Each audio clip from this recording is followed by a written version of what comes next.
Hey everyone, this is Cameron, the co-host and editor of Renegade Animation on renegadepopculture.com. If you like what we do, please give us a like, a follow, and subscribe to us on YouTube, Apple Podcasts, or wherever you listen to us. We are where podcasts can be found.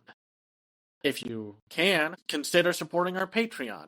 That way we can keep doing what we love, and that's talking about the absurd world of animation. And now, on with the show. What's going on, everyone? Welcome to another episode of Renegade Animation on the Renegade Pop Culture Podcast Network. My name is Mike. I'll be your host this evening. Joining me, as always, is the animation guru himself, Cameron. Howdy, howdy. And, of course, everyone's favorite Crazy Lemur, Bree. I want to get golden in the Criterion closet. Yeah, we've got some great stuff to talk about tonight. Our feature topic will be the third Annie Awards, but we also have some pretty cool news. Cameron, why don't you start with the most surprising announcement? If y'all know about animation as film, you know last year that the film I Am Frankelda played at the event. I got to talk to the directors and producer themselves, and it was a lot of fun. I did not get to see the movie, which I was pretty bummed about. But they did talk about that they were discussing plans with distributors. And even though the TV series of Frankelda is on HBO Max, Netflix will be the distributors of the movie. And this is a very big get for Netflix because I Am Frankelda is Mexico's first official stop-motion animated feature. That is huge out of their entire filmography or film history. They've made one stop-motion movie, which, considering what I've heard and what the directors talked about, is that there's a vibrant filmmaking and art scene that does love animation. And there are studios in Mexico that do some animation projects for the US. Like I know that Aztec Batman movie was, if I recall, animated in Mexico. But it's like everywhere else in the world. There needs to be art funds that can be given to filmmakers so they can craft these amazing projects. But not every place in the world has them.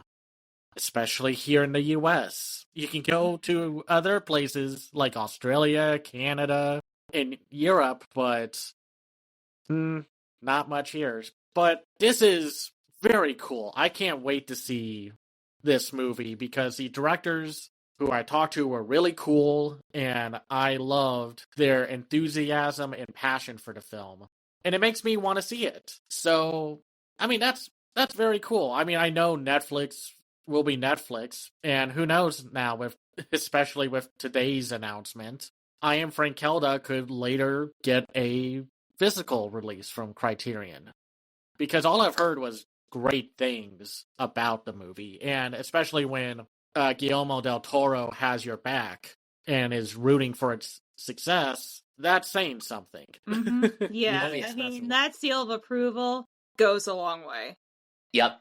One thing that kind of surprised me about this announcement is that the series that this is a prequel to was on HBO Max, and I am just a little bit curious if this is just like a power move for Netflix because, you know, they're still in negotiations to purchase Warner Brothers. I don't think so, because I actually talked about this on another server that I'm on, but Warner Discovery's streaming things, they were actually dead ass last in the rankings just above other, because David Zaslav in his infinite wisdom decided, yes, we don't need the NBA. Ha ha ha. What do we know? It's not like people see value in having sports on their streaming service, right? And that brings in a lot of people. Yeah, no, Warner Brothers and in their infinite wisdom keep making mistakes. Like all these big companies are making mistakes like that because they're not run by people who care about art. Or it's sports, apparently. Yeah, or sports. Because I guess Zaslav has too much time doing cocaine on his 500 years. Don't insult cocaine. If he did cocaine, he would be a good CEO. No, it's just the problem with what's going on right now with Warner Brothers is that and I forgot the podcast that it was mentioned on, but poor Warner Brothers has been like going through like decades of new company ownership that screws up, sells it off for parts and pieces. And only one company that owned it, I think it was like during the 60s and 70s or something, was like, we're going to make more movies with it. Cool. Didn't work out. They sold off Warner Brothers. And of course, when it got to Time Warner, it was like, oh, okay, this ain't going to work out well for us. And then obviously shit happened and AT&T got a hold of it, didn't do well, and now it went to Discovery, and then of course Zaslav ruins everything because that's who he is as a person. Though, I will say, animation fans, y'all gotta... You're not even fans, because some of y'all have gotten so stupid this past week. And extremely... This past week? Well, more so this past week than usual, let's just say that. Fair. Because some animation YouTuber enthusiasts are trying to be like, I am Frankilda is going to make K-pop Demon Hunters look mid. And it's just like, why are you wasting your breath from your mediocre YouTube channel that nobody watches and trying to put down one successful movie to raise another? Do you guys not remember how many times people who work in animation are like, yo, y'all, this is not a competition. We are all rooting for each other.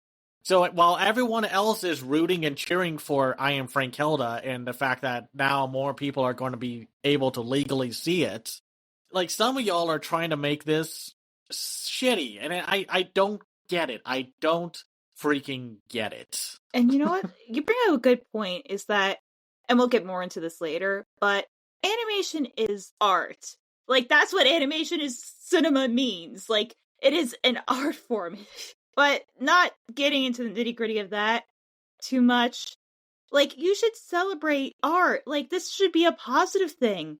Why are you drowning it out of all this negativity? Like, why are you being a petulant little brat? Like, it's so frustrating. You should be happy that more people will be able to see this, because apparently somehow you saw it, and there's no freaking way, unless you were at Animation as Film, that you were able to see this. It just got so, like, I thought that was the dumbest thing that was going to happen last week, was with that whole announcement. No, absolutely not. Why not? Why can't we ever have anything good with these gosh darn announcements or positive news stories in the world of animation? Because apparently a lot of y'all would rather harass or be extremely shitty towards indie filmmakers. Specifically female indie filmmakers. Every time. Like, every time. We gotta put that, like, it's been 0 days since the animation fandom decided to be stupid. And misogynistic. Especially with what was going on with the Amazing Digital Circus. Apparently, there was some kind of AMA, and people apparently got mad that the creator of apparently y'all's favorite show said, yeah, Pommy and Jax are the main characters. And it's like, that checks out? Unless we were watching entirely different shows? Yes, some episodes focused on other characters more than others. But it makes sense what they said. I don't know why y'all freaked the fuck out about it. This is about as dumb as getting mad at, like, Steven Hillenburg for saying SpongeBob is the main character of SpongeBob. And you know what's even worse? Wait, hold on. Are you telling me that SpongeBob in SpongeBob SquarePants is the main character, Mike? But you know what's even dumber is that apparently, because I saw so much of this on my timeline out of context, and I was like, what the fuck is going on? Is that, I guess after the incident in question on Reddit, she was on, like, a stream, and people were, like, stalking and, like, clipping the stream like fucking psychopaths for, like, gotcha moments. Some of y'all need a life. Like, god damn, get off the fucking internet. And I know that's ironic considering we run a podcast, but y'all need to chill out. Like, this is that weird parasocial entitlement brat like personality that makes talking about animation so much harder than it needs to be. And so many of you, and like, listen, the entire animation fandom is not like this. I am sure there are nice fans, but the ones who are nice don't get talked about or don't become main characters of the week. It's the stupid, misogynistic, queer-phobic, entitled idiots that decide to go after creatives. And then they try to bring in other creatives, like, why can't you be like this person? Oh, why can't you be like this one? Oh, you hanging with this one? That means you're a bad person. And it's like, y'all, a lot of these indie creatives are probably really good acquaintances and friends. They are all trying to struggle and lift up each other to make shows in this supposed new future of animation that y'all apparently want so badly that you're willing to shit on people who know more about the show than you do. Frankly, I don't think these fans, and I use that term loosely, deserve this future if they're going to continue to act this way. And you know what? I saw something on Blue Sky. I can't remember who said it. I think a couple of people made this point, but they said, okay, like in theory, indie animation is supposed to be free of like all like the studio limits, the studio exec system. And then why y'all acting like execs telling these people what to do? Like, for as big of supporters that y'all apparently aren't, y'all really do love acting like execs. Like, the entire idea of the indie animation scene and what people in the main animation industry are trying to do right now is to basically make a better production pipeline so execs aren't coming in and trying to tear up shit. So shit like Elio doesn't happen. And to some, apparently a certain degree, Fixed got the executive meddling thing happening. So I don't know what y'all want. What do you losers absolutely want? Or do you guys just not want anything? Because apparently y'all don't want creators to have 100% control over their gosh damn project that they made and got greenlit and worked hard to craft into a series that y'all apparently love. And I just want to clarify that we're not saying that you can't criticize or have opinions. Like, that's not what we're saying at all. I feel like healthy discourse and discussion is just healthy media consumption. What we don't like, y'all, is talking out of your ass and bullying people and just being petulant children. And I kind of went more into this on my thread on Blue Sky. On my thread I made on Blue Sky. And here's the thing, I try not to get into discourses as much anymore, but I was like, you know what, I'm putting my fucking foot down because y'all children just need to be told. Like, I will be blunt with you. I don't have to be nice to you. I don't owe you shit. But that's like the whole thing, though. People think, oh, just because I'm a fan or whatever, or if I've watched like a lore video or two, clearly I know more about storytelling than the goddamn person writing the story. And I'm like, I feel like the biggest delusion, and I'm not specifically blaming creators for this because that's ridiculous, but the proverbial foot should have been put down a long time ago. Fans delude themselves to think that they are involved in the creative process, and you're not. You don't get to sit at that table. Like these animators and like creatives, and even people like me who are like trying to get their own shit made, of course appreciate your support. That's great that we've reached out to you. But that doesn't mean we owe you shit. These creators don't owe you jack diddly and squat. Like, that's the thing. Everyone's like, oh, fans should make their own shit and how that's like not a fun thing, like a good thing to say. Well, at this point, it's like, yeah, let's see what y'all make. And then we'll pick it apart to death because apparently you know better. So unless it's 100% perfect, then get ready, honey. Like, you're going to get thrashed. Honey, there's a big storm coming. And no offense, there is no way fan-made stuff can be better than what the people are making. And I'm not saying this as like a pro big studio person or anything like that.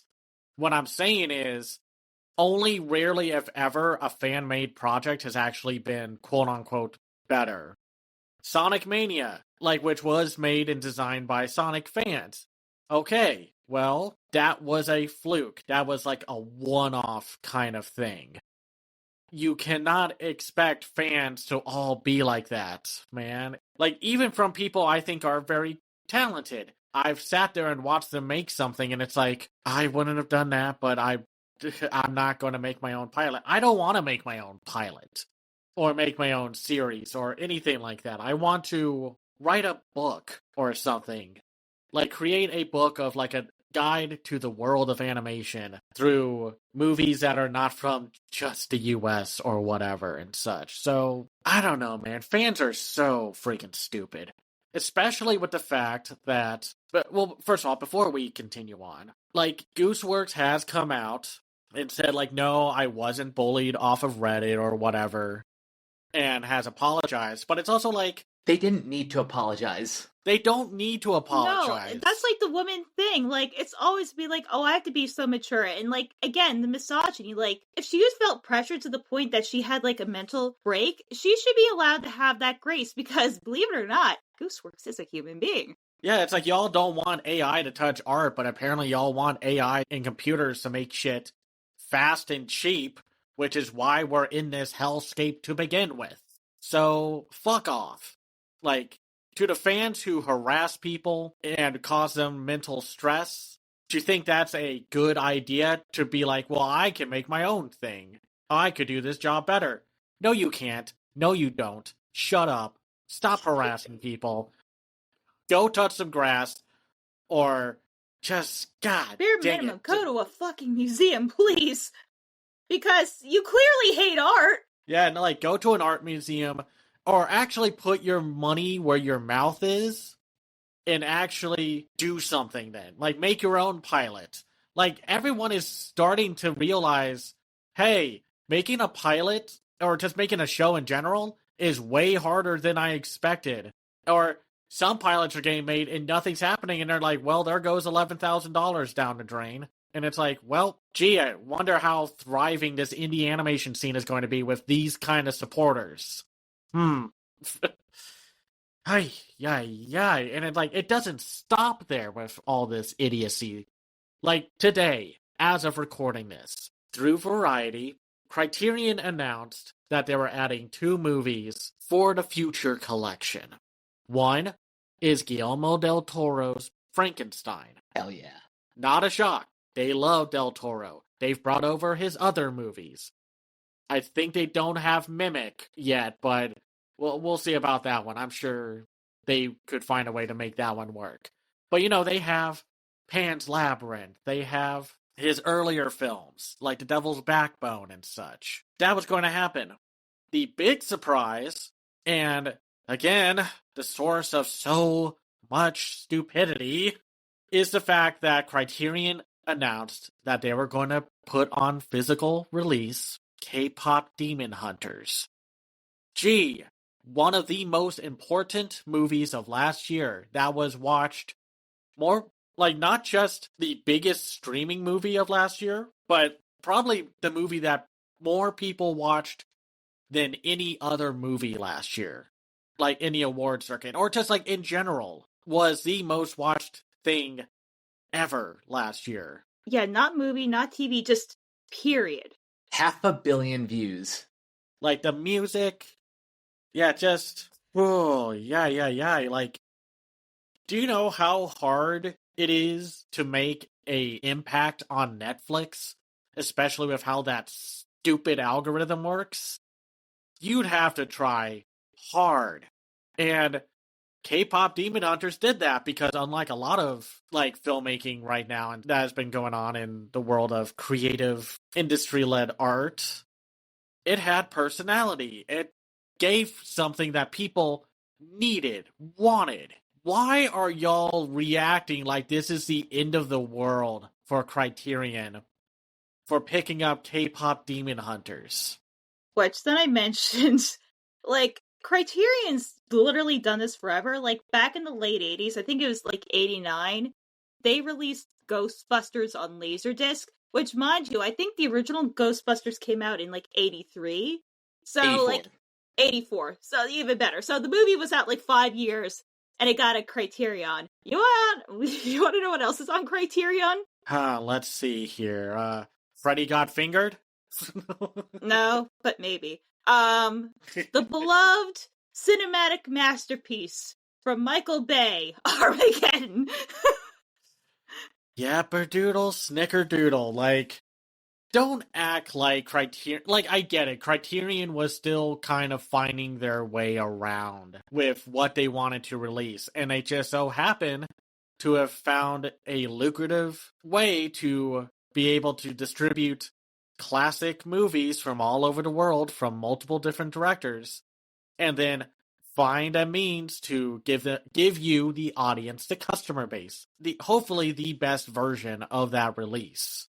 So, you got multiple interviews, behind the scenes, deleted scenes, bloopers, commentaries, maybe a written essay and such. Stuff that used to be normal on these home video releases, but the studios have cheapened out, like, ever since, like, I would say Blu-ray came out, because the idea of Blu-ray was supposed to be, you get more on a disc, but now it's just, like, it kept getting pulled back and back. Like, Criterion is treating physical media as it should be. Exactly, and listen, I know a lot of you smarmier, like, snobbier film fans are like, but it's a new movie!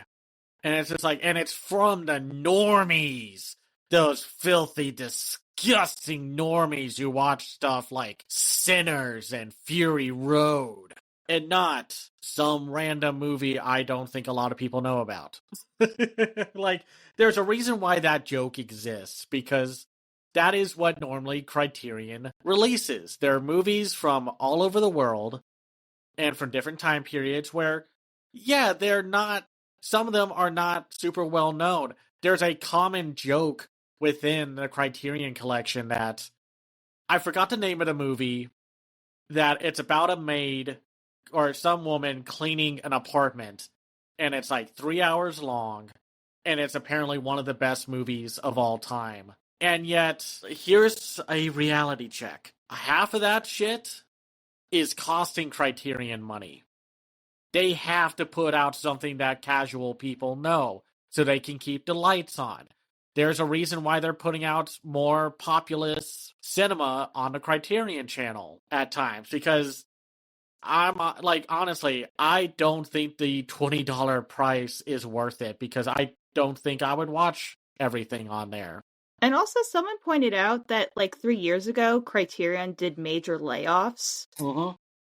Yeah, that would make sense why they'd want to, pick a title that can, like, basically, like, carry their books for, like, the next, like, couple years. Right. But again, people are acting like this is a new phenomenon. Like, Criterion has been doing this since the 80s. Like, I feel like people don't understand, like, how old Criterion, the brand, actually is.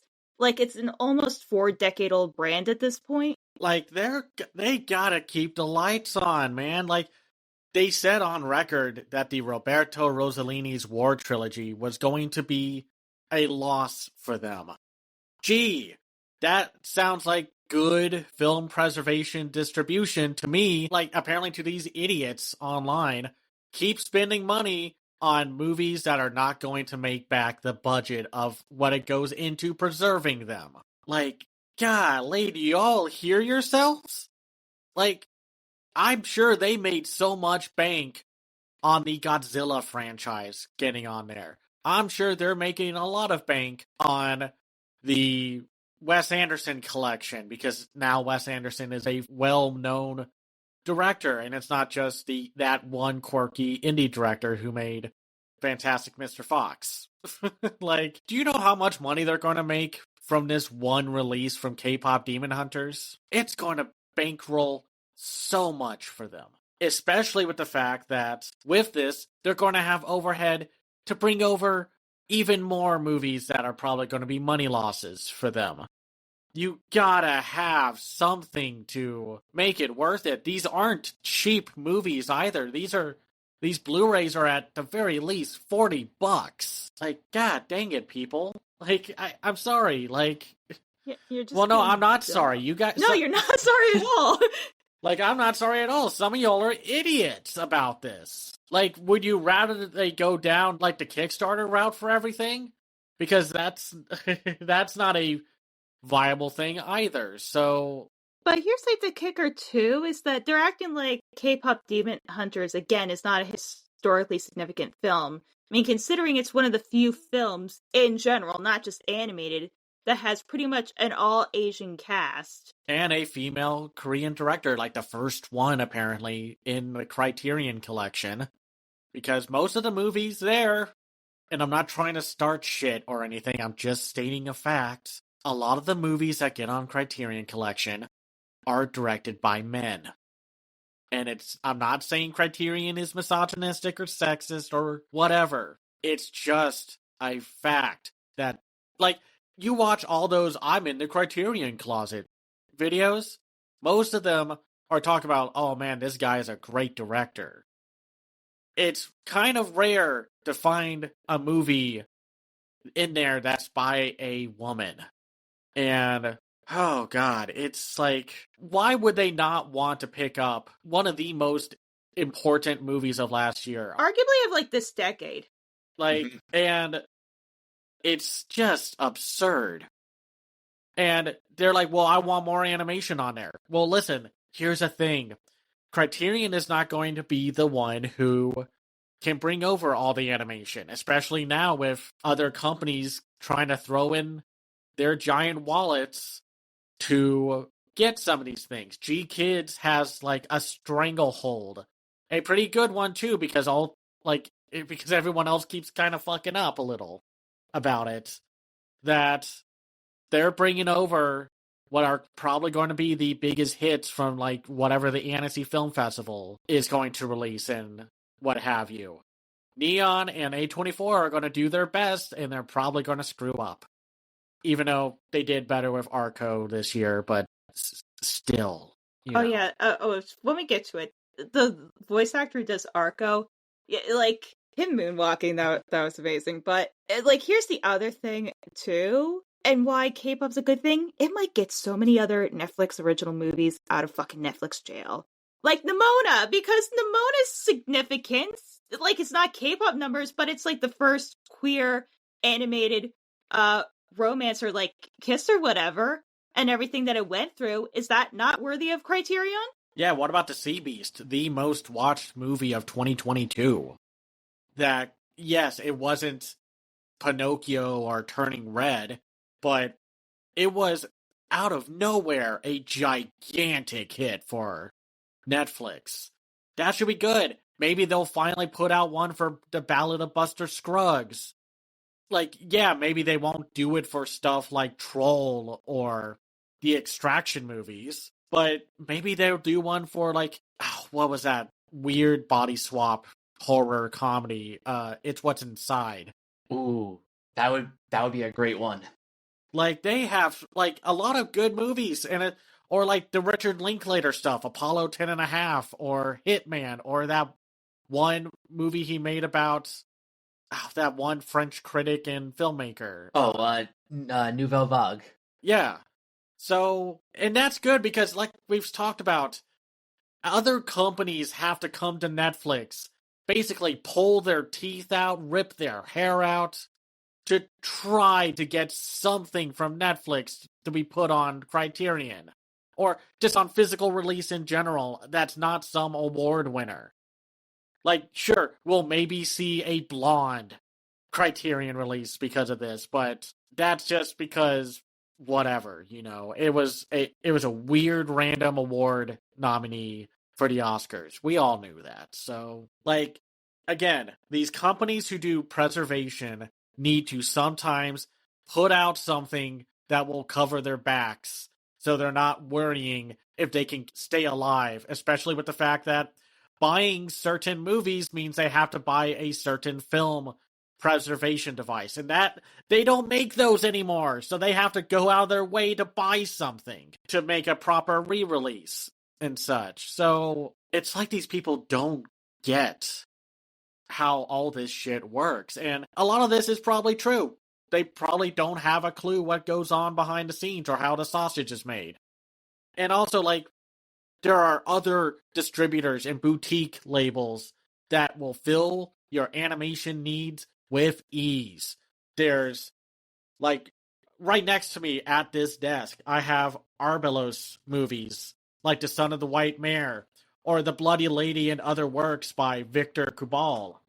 There's Deaf Crocodile, which are bringing over Soviet and Russian animation from the past, and like Belgium animation and such. So, like, there are others out there. Discotech, Shout Factory will do this sometimes. Criterion could, like, I have a few ideas of what they could bring over. There's that Chinese animated film from last year, Nobody.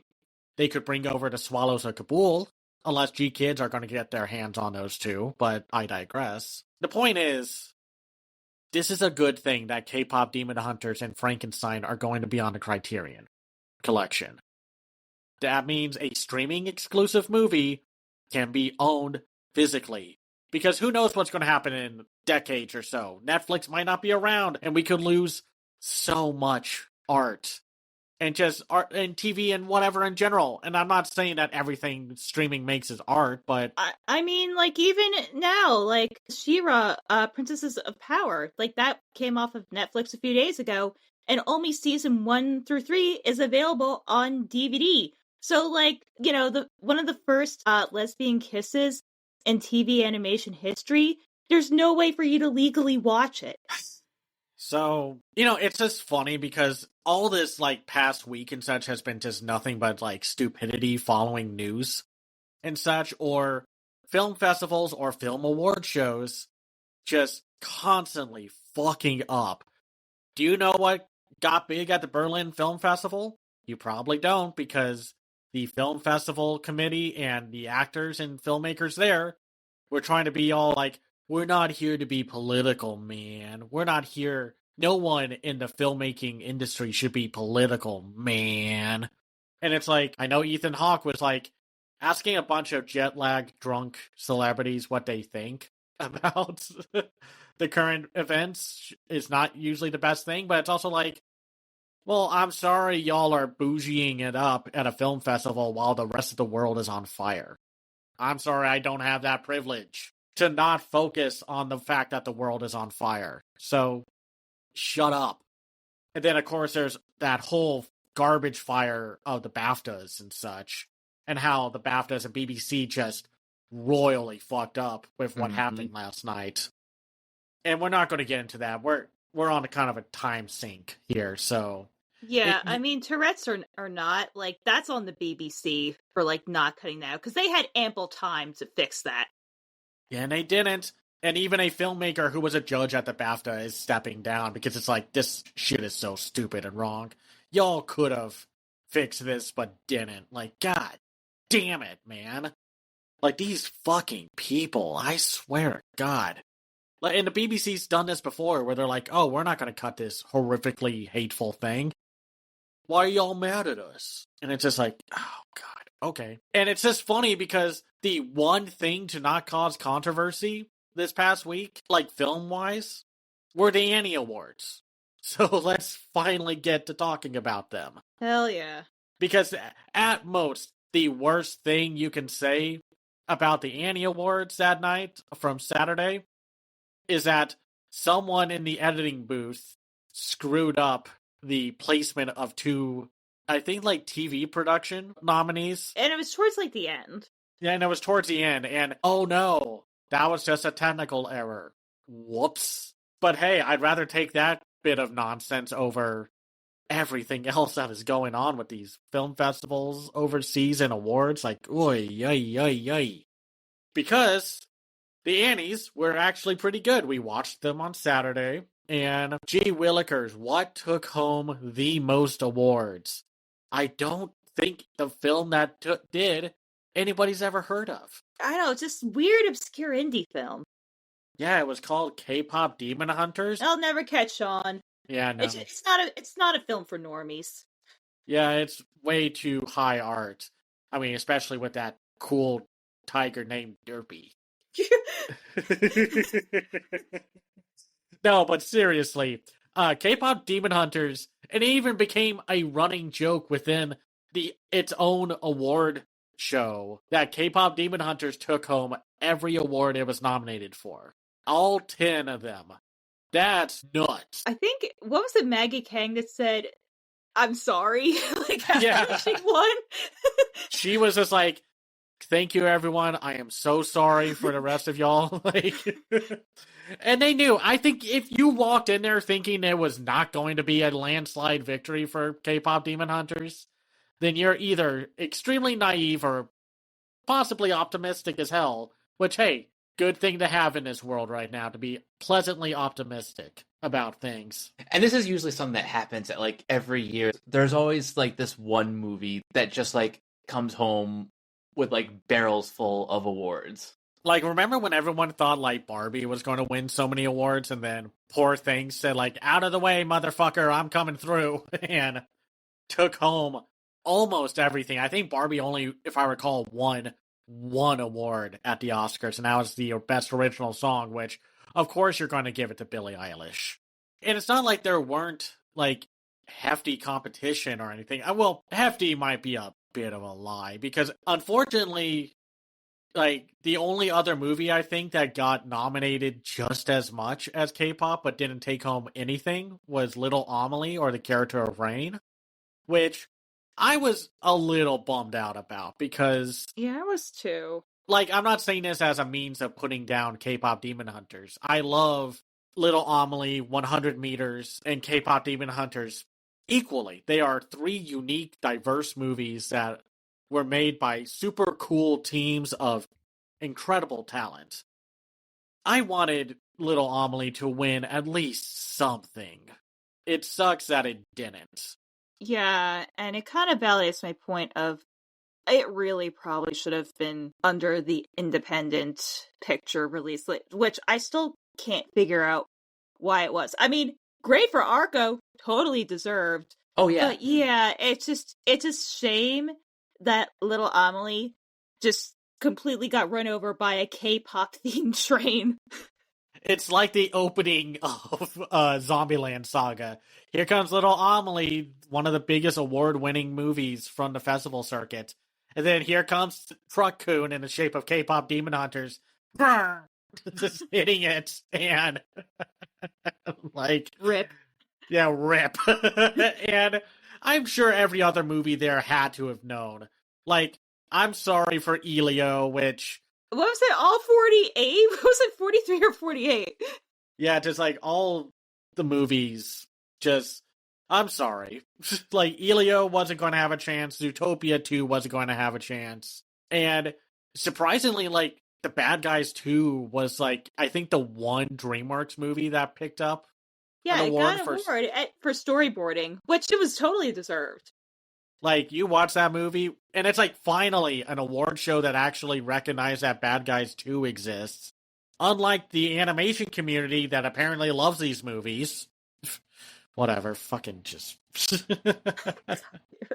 Like, I'm losing it with animation fans recently. It's like, God. I don't blame you. At least anime fans admit when a lot of anime is garbage. Like, animation and will partially support smarter, more substantial experiences. Animation fans will not do that for US animation, or quote-unquote US animation, because obviously, because Bad Guys 2 was made outside the US. And so is K-pop too, like, but yeah, I guess, what was that thing? I think ImageWorks is in Vancouver? Which is basically like North California, if we're being honest, but regardless, it's like, oh my god, like, but what you were saying with anime fans, like, hey, we're degenerates, but we have standards. Exactly. My point exactly. I mean, granted, I am very sad that 100 Meters got nowhere in the award talk. Like, at the very least, a few film critic circles gave it a nomination. And apparently it almost won the Florida Film Critics Guild Award for Best Animated Feature. It came in second, I think, to K-Pop Demon Hunters or Little Amelie. I forgot. But still, I feel bad for Elio because Elio got nominated so many times and it just wasn't going to be, man. Like, I can talk all about the Elio Redemption Tour and why it got an Oscar nomination, but even then, it's like, okay, well, it's not going to win. Even in a weaker year, I don't think it would have had a chance. Yeah, in a weaker year, this would totally be the Zootopia show. It's like in 2020. Onward would have done better if it had more time to shine, and then that Soul and Wolfwalkers didn't come into the fray and basically take its lunch money along with Shaun the Sheep or Ongaku Our Sound and what have you and yeah, such. some pesky thing called COVID-19. Yeah. But then, surprisingly, like TV-wise, I was so happy that Common Side Effects basically won every award that it got nominated for. I think it was 4, if I recall. Yeah, I believe so. Though I will say, even though we were just saying that anime fans have standards, apparently some threw a shit fit because Dan didn't win, and it's like, calm down. Like, Don was happy to be there. Exactly. Like, that's the thing you kind of have to think about with these award shows. It's an honor to be nominated. It just so happens that Common Side Effects had the common side effect of being extremely damn good as a first season without there having to be, like, any kind of, like, reason to do any homework. And listen, I love Don Season 2. That had some amazing directing, especially the episode it was nominated for. But I'm sorry, Common Side Effects was just the little miracle. Just the little engine that could. Pretty much. It was just a miracle of animation that actually did well enough to get a second season, and I'm sure that it helps that Mike Judge was an executive producer on the show. And I'm not going to say it helped, but we did make an entire whole episode about Common Side Effects back when it was popular, while other animation YouTubers and enthusiasts did nothing.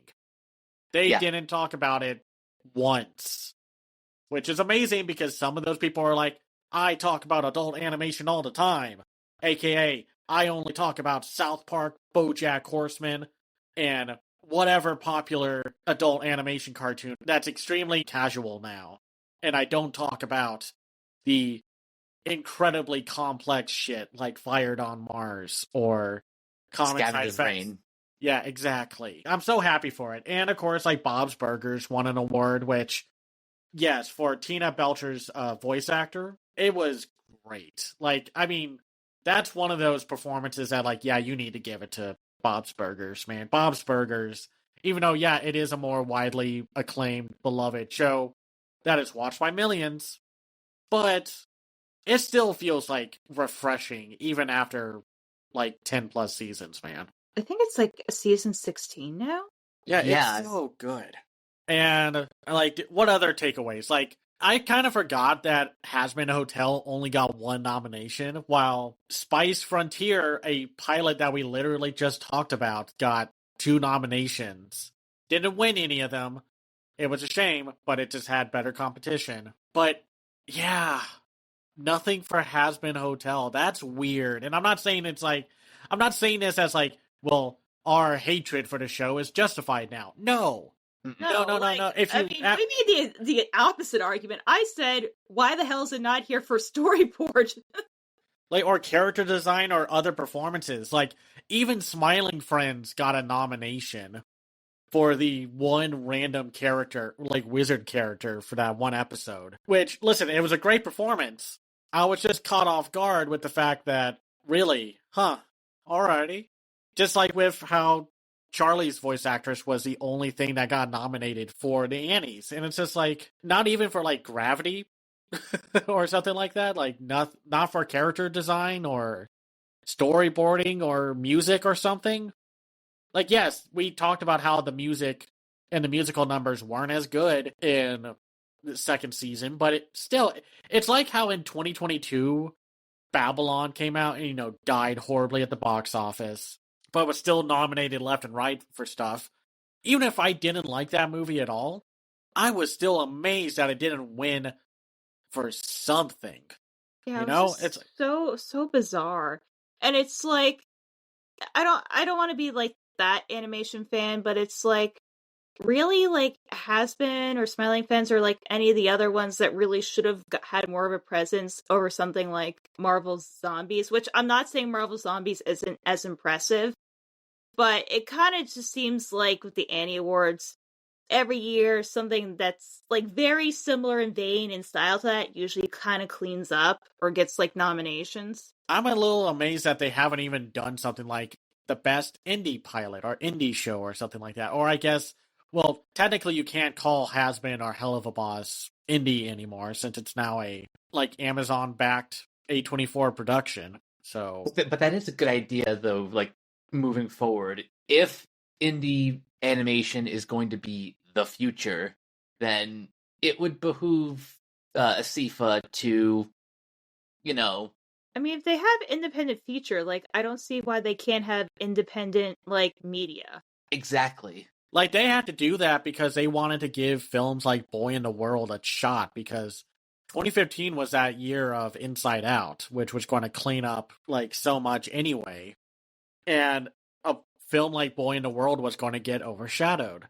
So they introduced Best Foreign Indie Feature. Another like surprise to see, and it's not because I don't like the movie, it was the fact that Mamoru Hosoda's Scarlet and Shomei's A Magnificent Life were nominated as much as they were because we haven't seen A Magnificent Life yet. It's about to come out in March.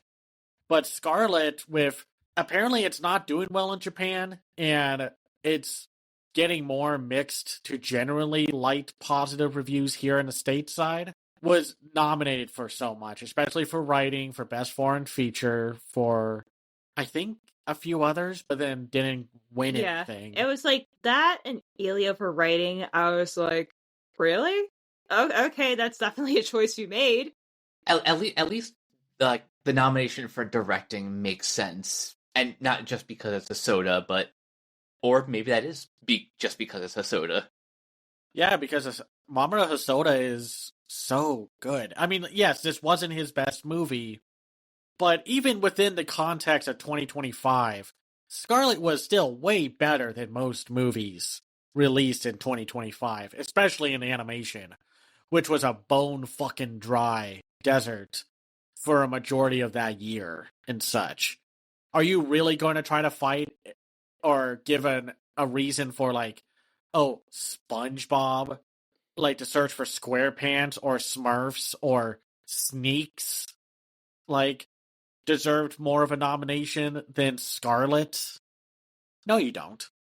No, you're not. You're not going to do any of that because deep down in that weird little pedantic heart that a lot of y'all have, Scarlet was still going to be better. Like, Hosoda's worst or weakest is still better than, like, the worst that comes out of whatever industry, like, from the US and such. And obviously, this is saying that we're not saying stuff like the Smurfs, like, were bad because the artists and writers and stuff had no idea what they were doing.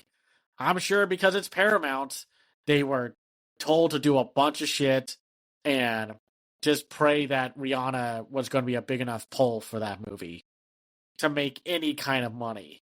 You kind of have to do what you can with these kind of situations, y'all. But also, there were so many call-outs and beefs that people had. A lot of them obviously politically charged, which, again, the world of art is inherently political. You cannot separate it. Like, especially with the Proud Family creators coming out there and being like, oh, yeah. nobody wants to start a fight. Except they wanted to start a fight because Proud Family didn't get nominated for anything, which, okay, I understand the frustration, but if you're still a successful and popular show, that's fine. But I also, like, don't hear anything about these newer seasons outside of that first one, which that first one was, like, a big freaking deal. So now I'm kind of curious to know what these other seasons have done. Or if I agree, then obviously one of them going, like, fuck Trump, which, yes, that's fine. That's not a controversial statement. We're all saying that from the top of our lungs right now before we get taken away by ICE. And obviously there were multiple jabs at the fact that AI is trying to take the jobs of artistically creative people. There is the actress from Moana who was just like, knock, knock, who's there? I miss who?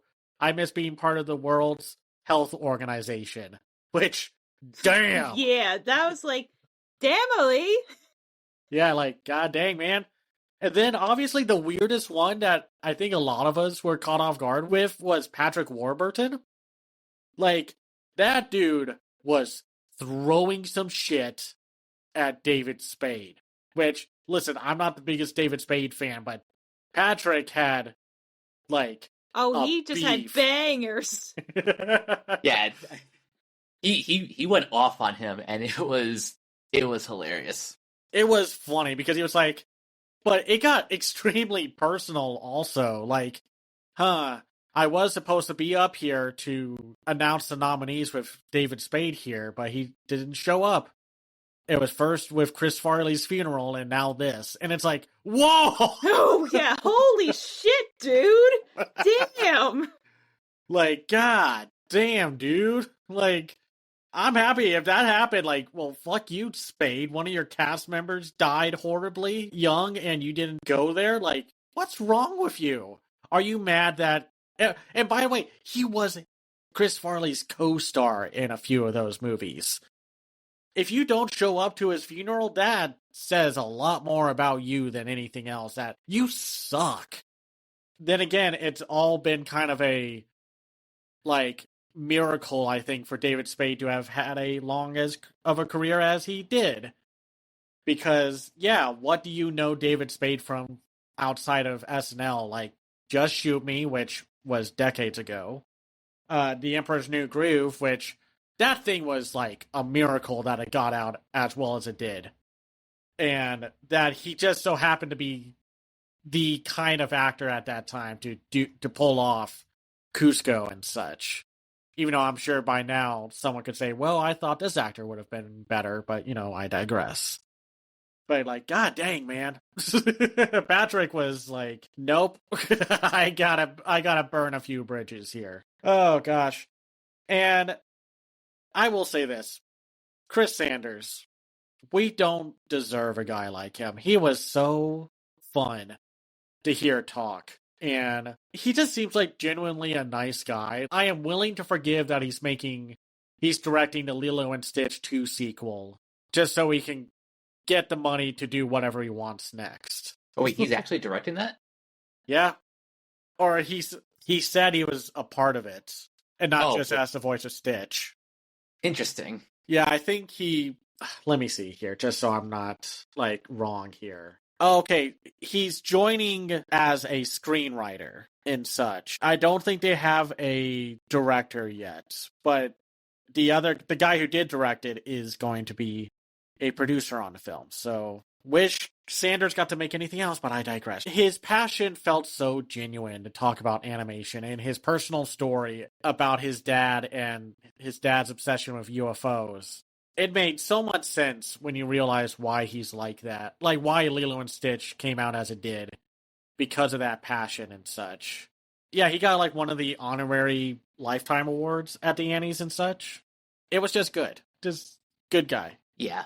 We owe a lot of our childhood to Chris Sanders, since he worked in the animation department for, like, pretty much like the big ones from the Disney Renaissance: The Rescuers Down Under, Beauty and the Beast, Aladdin, and he also did model designing for Muppet Babies. That's cool. He did a lot of stuff. He also worked on Mulan. He worked on The Lion King, obviously, and I will say, it was a little odd that Jorge Gutierrez, like, I can't tell if it was just, like, pure excitement of being there and being excited about the after party, but he was just like, oh man, this award show is so long when I just want to go party. I mean, he was excited because, you know, obviously he's directing the upcoming Speedy Gonzalez movie, so, like, What did y'all think? It was definitely weird, but anytime you see Jorge getting excited about anything, you have to get excited as well. Yeah, no, exactly. And Bree, do you have any thoughts? I mean, I love Jorge. Jorge is such a good dude. And I'm glad he's getting all that projects, but also it's like, okay, we have to kind of keep this awards show going. We're not the Oscars. Like, we are a small skeleton crew here. No, I understand why he was like, we're taking so long to do this. And listen, I'm sure the K-pop Demon Hunter crew were tired of walking up there 10 different times. Yeah, they got their steps in. I'll say this. I was a little shocked that the Annies did not have, like, here's a sneak preview of DreamWorks' upcoming animated feature, The Mysterious Island, and such. Because they had the two directors and the star, but no teaser, no preview, or are you saving it for when Hoppers comes out? Like, I mean, granted, the movie doesn't come out until September, so... Yeah, but... and I was going to say, does the Annie Awards usually do previews for upcoming movies? They don't really do that. That's more of like an Oscars and Super Bowl kind of thing. Okay, yeah, that's what I thought. But otherwise, yeah, like some of the like the shorts that got nominated were pretty like on point. I don't have any notes or reactions towards the preschool stuff because we don't watch it. But the one that won looked pretty cute, like looked pretty charming. And they said how hard it was to get a preschool show that had that faux stop motion look, or maybe it was stop motion. I'm not sure, but you know what I mean. Like because we know how most pre-K shows look. It's usually CGI, sometimes good, sometimes you got to do what you got to do. Mm-hmm. But the one that won looked pretty cute. I don't know if we'll ever talk about it, but all things considered, if it's good, cool. Like, little kids deserve a good show to watch too. Or at the very least, a good enough show for the parents to sit down and be like, oh, okay, this is pretty cool and such. Glad that I'm not making my kid watch something that's like constant noise and flashy visuals and such. But I mean, I don't know what else to say about the Annies. Like, does it kind of suck that it was a K-pop Demon Hunter steamroll? Yes. In some ways you can say it does suck, because sometimes I like it when award shows diversify the winners. But at some point it was like, we knew. It's fine. Like, it was going to happen. I'm just happy that some of those other films got nominated. That's what you gotta do. Exactly. And just to give some other shows or productions like a spotlight, I am happy for the team at Wild Brain Studios that the Snoopy Presents a Summer Musical won Best Special Production. We haven't had a chance to talk about any of Apple TV's Peanuts like series and specials, but growing up with several different like Charlie Brown specials on VHS and watching the show on Nickelodeon, I feel like one of these days we have to at least like talk about like a handful of their stuff. I mean, the ones that I've watched and I have to catch up, it's so good, and it's a shame that Apple kind of has like the Netflix problem on a smaller scale, because their stuff is so damn good. Well, it's like, I want Apple to release animated films. They kind of gave up after Wolfwalkers didn't win anything. And then Luck, which, yeah, I'm not shocked that Luck didn't win anything, because it wasn't a very good movie and John Lasseter is the worst. And, like, I mean, what else were, like, I mean, I don't know. I will, like, another thing I'll say is the Snow Bear won the Aaron Blaise short for Best Short Subject. I'm not shocked about that. I think that's really cool that he won.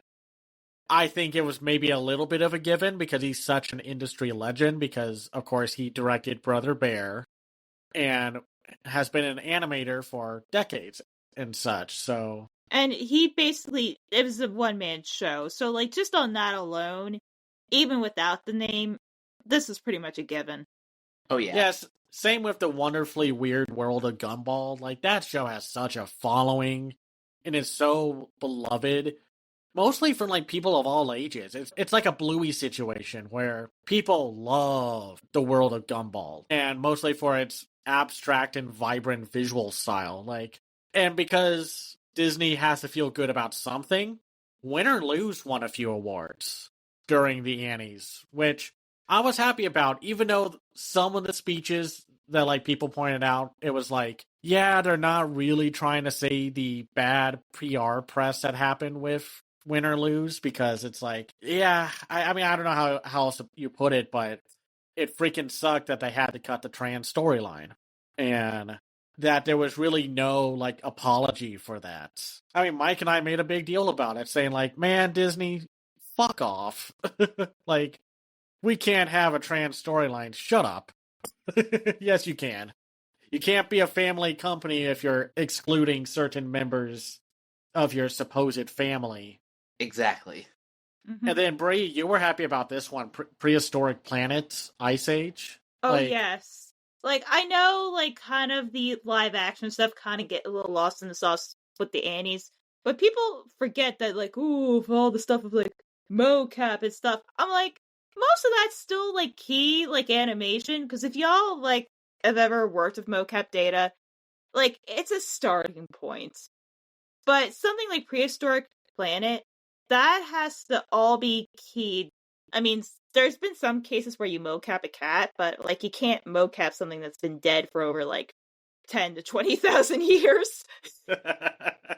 I mean, good luck. But on the merits of why I think it won, I mean, yeah, the previous seasons that they did with the dinosaurs, that was fantastic, but it is so much harder to do, like, something as convincing of an animal, like, through, like, modern relatives. And, like, some of them for, like, mummies or fossils, we know what these animals look like, also through, like, you know, early human interactions, like cave paintings. It is so much harder to convince you of something that you know what it looks like and pass it off as the real thing. I mean, that's tough. I don't know how, like, I think I'd be kind of stumped. It's like, well, yeah, it's an animal. It's like a giant cat. But it can't be like your little Russian blue kitten that you have in your apartment or whatever and such. Another big winner that I forgot about was Love, Death, and Robots. Got a few awards in for it. For the most recent season, the short How Zeke Got Religion, which I do love that short. It's very heavy metal inspired, and it had such a visually lush, almost Mike Mignola art style. I'm not shocked that's the one that stood out and won, like the people's hearts and such. I was thinking it was going to be the short that had all the talking appliances that that talked shit about their owners and such. I do love that short, but I think there's just something about How Zeke Got Religion, and obviously Robert Valley's short 400 Boys, that just seemed a little bit more visually striking. I mean, it's Robert Valley. That dude's art style is stunning.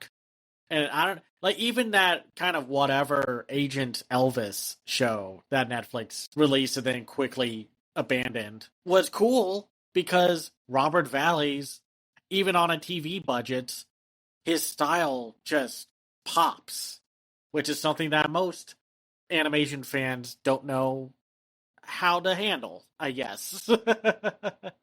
And then, of course, obviously, like the Winsor McKay Award went to Michael Dudok DeWitt, who was the director of a few Oscar-nominated and winning shorts, and then also the Oscar-nominated The Red Turtle.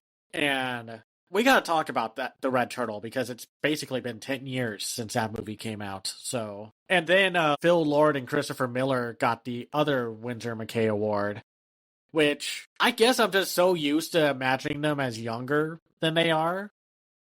But I was just like, oh, look, Father Time has caught up with everyone. Yeah, they're 50 now.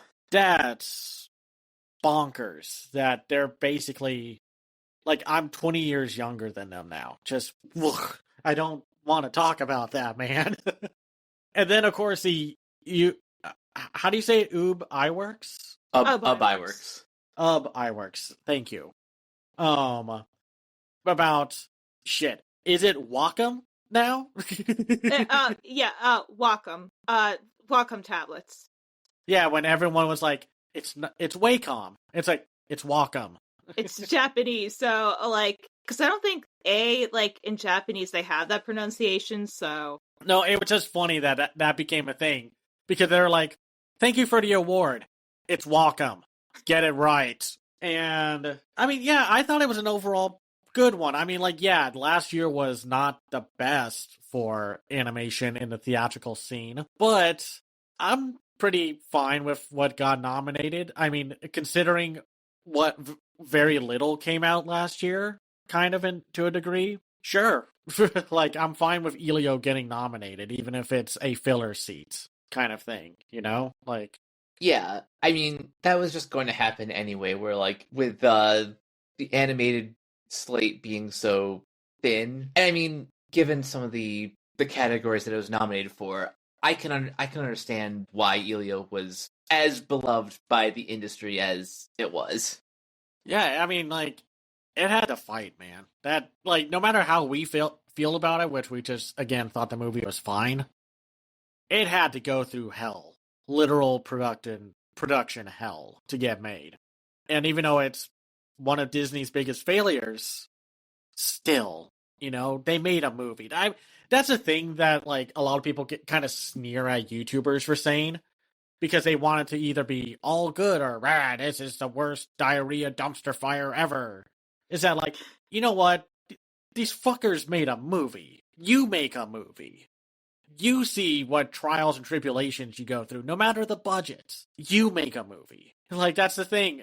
No matter how I feel about a movie, they made a movie. It might not have worked out, but it got made. Amen. I don't know. Maybe it's just as I get older, it's it's hard to be well, this was a pointless piece of shit, whatever. Blah. Yeah, and my relationship with art, because I actually had this question from a friend, what was my canon event movie where I just got so pissed off leaving a movie, and I had to say honestly, I've never really had that happen. Now, I've had movies where a few viewings later or months after the fact, I'm like, yo, this movie actually sucks and I hate it. But I've never had an experience where I just irrationally hate something leaving the theater, because I grew up believing that art is valid even if it may not have been executed in the best way. That's the thing. I've left plenty of times where I'm man, I did not like that movie. But most of the time, I've never walked out of a movie. I think that's a waste of time, and it makes you look shitty if you do that. Unless there's a specific reason you had to walk out. No, if it was a personal emotion. Just I stay to the end. Yeah, so it's just yes, sometimes do I feel oh my god, I wish this would end. But I'm never mad at a movie enough to be I gotta get out of here. Unless it's an emergency phone call or something and such. But, anyway, the Annies, that's what happened. And next time, finally, we're going to talk about the winter 2026 anime season. I am probably going to be the one to do a best and quote-unquote weakest of the season. So, because we're all dealing with a bunch of different stuff right now. So be prepared for an episode that may or may not be what we're saying it is right now. But until then, Bree, where can everyone find you online? If you wish to find me online, bitching about how y'all need to treat people better, you can find me at crazylemur.beastguy.social. I'm also on Instagram at lemurs1, where you will see a little less pissy version of me, where I just talk about my dog and cooking and just general fun stuff. And Cameron? You can find me on Blue Sky at Cam's Eye View. I have my own website called camseyeview.biz, where I review animated films and shows from around the world called The Other Side of Animation. I am also a contributor to Media Magpies, your new one-stop shop for new written pop culture, film, TV, whatever discourse. I also have a Patreon at patreon.com/camseyeview. That's where you can find me. And you guys can find me on various social media sites at Captain K42. You can check out my quick thoughts on letterboxd.com/CoachK42. And you can follow Renegade Pop Culture on Facebook and Blue Sky at Renegade Pop Culture. You can also find us on YouTube at Renegade Pop Culture or at Organite Zero. Find us on Podchaser. Consider supporting our Patreon at patreon.com/Renegade Pop Culture.